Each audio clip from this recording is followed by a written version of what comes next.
In the modest but the loved field home, nestled on the edge of quiet town, lived a family.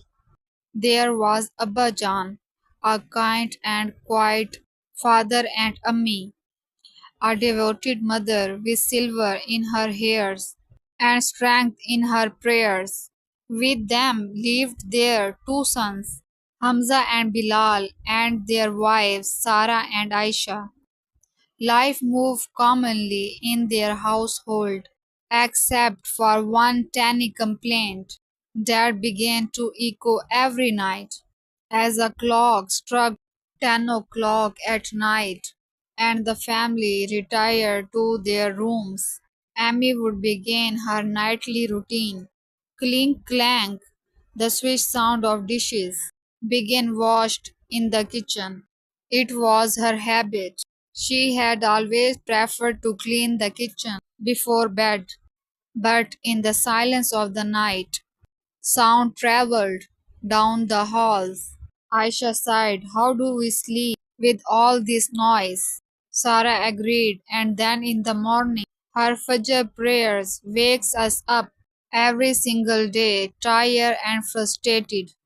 They shared their complaints with their husbands, and that evening Hamza sat quietly beside the Bilal and said, "They are not wrong, but neither is Ammi. She has done this for years, quietly without expecting help." Bilal looked at him thoughtfully, then nodded. "Let's do something."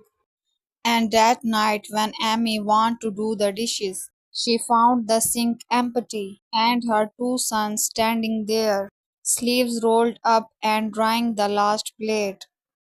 "Amy, from now on, you rest. We will take care of this." Amy tried to protest, but they smiled and kissed her forehead. "And please," Bilal added gently, "wakes us up for Fajr. We want to pray too." Amy's eyes filled with tears, not from sadness but from joy. She had not felt from a long time, and from that day something changed in the house. Not with the thunderclap, but with the gentle breeze of love moving through the walls. Aisha noticed her husband's calmness, the respect he showed her mother.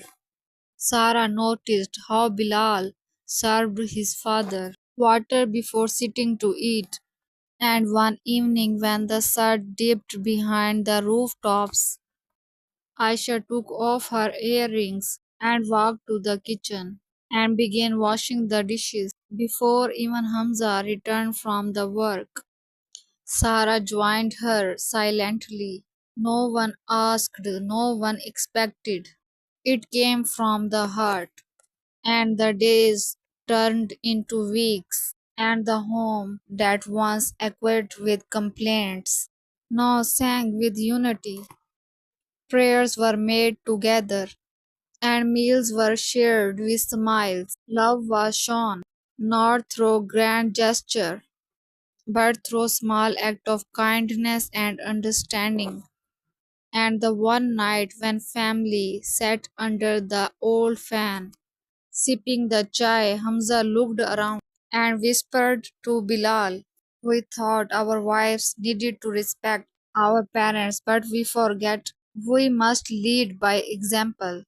Bilal nodded and smiling his father, holding the prayer beads, and his mother resting peacefully. They followed our footsteps because we choose to follow there. And that's how family begins again. Not by demanding respect, but living it. The moral of the story is respect begins at home. When we honor our parents with love and action, others learn to do the same. So always remember, a peaceful family is not built by blame, but by respect, and understanding is an example of living a good life.